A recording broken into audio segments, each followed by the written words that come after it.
jualan skincare tapi nggak laku-laku. Nah, gini. Video ini buat kalian nih yang mungkin pada jualannya di bidang beauty, kecantikan, kosmetik, skincare, dan teman-temannya. Karena hari ini gue mau nge-review salah satu toko Shopee dari salah satu membernya gitu ya. Nanti kita lihat sebenarnya tokonya udah oke belum sih, bagus nggak atau jelek nggak. Terus apa aja sih insight yang bisa diambil buat kalian yang jualan atau kalian yang mungkin mau bikin brand skincare. Yuk kita lihat. Nah, toko ini kalau misalnya dilihat nih, pertama dia punya produk 34. Nah, 34 kalau menurut saya sih ini cukup banyak loh buat produk skincare atau beauty. Karena biasanya ya, Fer ngomong kan, kalau bikin produk skincare ya, satu kita buat bikin produk lumayan mahal. Jadi biasanya sih kalau brand lokal biasanya mereka nggak bisa langsung punya produk banyak. 34 ini kalau dilihat dari banner-bannernya ini kayaknya beneran memang 34 produk gitu ya. Jadi cukup lumayan banyak tuh ya, yang kalau SKU produk itu kalau teman-teman punya lebih banyak, itu kemungkinan terjual pasti lebih tinggi.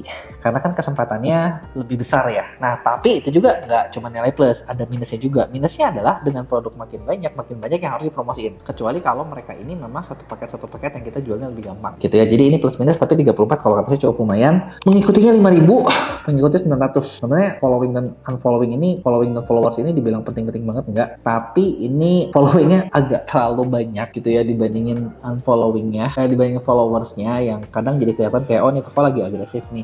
Tapi mungkin dia belum punya audiens sejati gitu ya. Nah, sebenarnya apa sih yang bisa dilakuin buat ningkatin followers? Nah, sebenarnya ada beberapa hal. Mulai dari pertama ya kita bikin voucher follow toko gitu ya. Voucher follow toko ini kan ketika kita begitu mulai kan bisa dibikin nih gitu kan, ketika kita bikin ini bisa didapetin gitu kan. Misalnya kayak kita kasih diskon berapa persen gitu.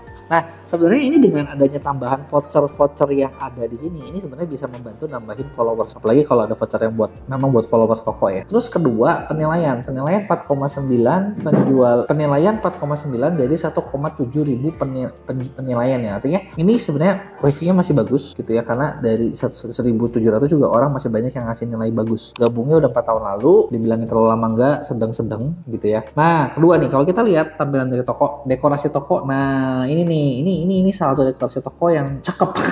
Cakep karena kenapa? Sebenarnya gini, di sini kan begitu orang masuk ya, kita tuh ngasih lihat gitu kayak, oh ini ada bannernya apa, benefitnya apa nih. Nah, cuma di sini benefit yang di highlight adalah dia adalah produk estetik, wellness, anti aging. Yang di highlightnya free ongkir, 100% original, konsultasi dokter. Berarti yang dijualnya adalah konsultasi dari dokternya sendiri gitu ya. Tapi ini ada satu USP gitu, ada keunikan yang sebenarnya bisa digali lagi, mungkin bisa ditambahin lagi nih. Apalagi nih produk dari Almaskin. Almaskin kan punya produk 30. Ada nggak keunikan tersendiri gitu ya? Misalnya selain tambahan gitu ya, kan konsultasi dokter tuh, tapi kalau ada tambahan-tambahan kan lebih bagus gitu kan. Nah, terus Elmaskin juga di sini ada sunscreen Melamas Double Action. Tagline-nya adalah Love Your Skin Best. Ini ada satu skincare produk, berarti mengklaim kalau ini adalah skincare produk nomor 1 gitu kan, yang sebenarnya oke, tapi kalau buat brand yang belum dikenal, menurut saya ini tagline yang agak terlalu berani, karena jadi kayak ini tuh bagus banget loh gitu. Kenapa? Karena dengan kita pengen superlatif, tapi ketika produk kita masih baru, itu jadinya enggak apa ya, jadi kayak belum waktunya gitu loh. Kayak contoh gini, L'Oreal dia mengklaim dia adalah produk kosmetik nomor 1, tapi dengan pengalaman ratusan tahun yang itu bikin Pond's dipercaya gitu kan. Nah, sebenarnya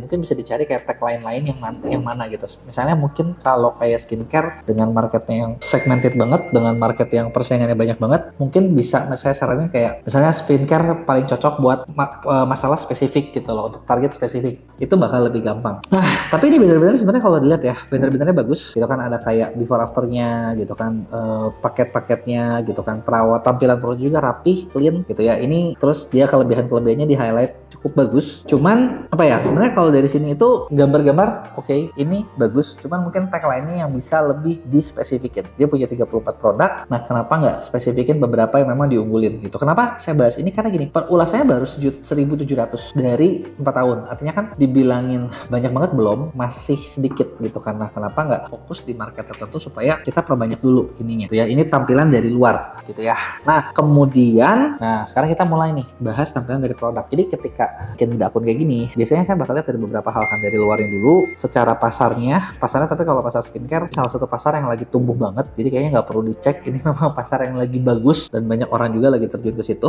gitu ya. Terus secara tokonya sekarang kita bakal lihat ke produk-produk, gimana cara menjual di produknya gitu ya. Nah ini kita lihat dari produk terlarisnya nih. Produk terlarisnya adalah sunscreen B3 Day Cream gitu ya. Ini ada video cakep, jadinya di sini bisa dikasih lihat kayak kelebihannya apa gitu ya. Terus nah di videonya juga kan kasih lihat nih kayak kelebihan teksturnya oke. Ini produknya gitu ya, gambar produk sebenarnya ini udah diedit dengan cukup niat gitu ya. Terus kalau di scroll ternyata ini ada ini nih. Nah ini juga salah satu, kalau di beauty itu sebenarnya ini hal simple, jadi manfaatin gambar buat bercerita. Ini kalau secara gambar cukup lumayan oke ini ya, jadi dia udah pakai manfaatin gambarnya, jadi dia ngejelasin produknya apa, ada testimoni digabungin, testimoni lagi, cara pembelian barang, happy shopping. Ini secara ini udah bisa dipakai bercerita, ini gambarnya oke, jadi kadang orang nggak perlu baca, kita bisa lihat. Sekarang kita lihat deskripsinya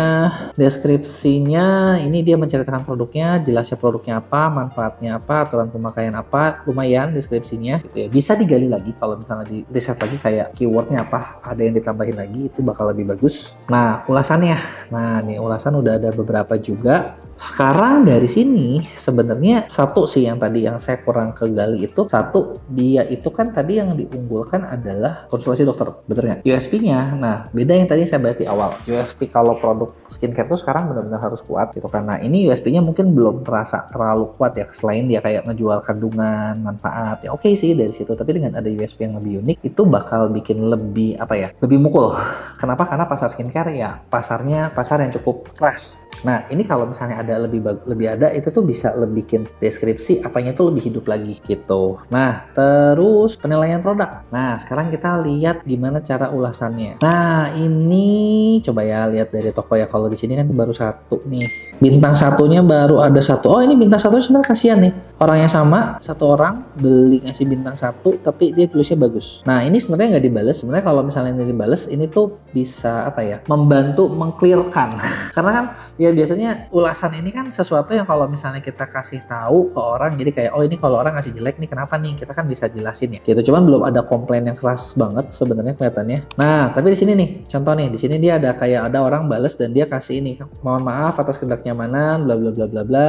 Ini adalah salah satu cara balas ulasan yang oke banget. Ini oke banget karena kenapa? Ini tuh bakal bikin si konsumen apa ya, jadi kayak orang lain yang duluan juga lihat, oh ini toko bagus nih, ini toko bertanggung jawab nih, ini toko servisnya bagus gitu. Jadi overall sebenarnya kalau misalnya kita lihat nih dari toko ini, jadi mulai dari kayak tampilan depan gambarnya oke, dekorasinya cakep gitu kan. Cuman mungkin bisa dimaksimalkan kalau misalnya punya USP lain dari brandnya yang bisa ditunjukin gitu kan. Terus udah gitu di gambar-gambar cakep, permainan media bagus gitu kan. Terus cara pelayanan ini juga termasuk oke, termasuk bagus nih cara melayaninya gitu ya. Meskipun nggak semua kebales, tapi yang ngerti juga sih, dia nggak jelas juga gitu si ininya gitu ya. Mungkin satu lagi yang dari luar kita bisa lihat adalah performa chat 93%. Nah ini mungkin bisa ditingkatin gitu ya, karena ya tapi 93% pun ini udah angka yang bisa dibilang ini juga bagus gitu ya. Jadi secara produk tampilan bagus, secara ini bagus. Tinggal kenapa nih? Misalnya mungkin penjualannya belum maksimal.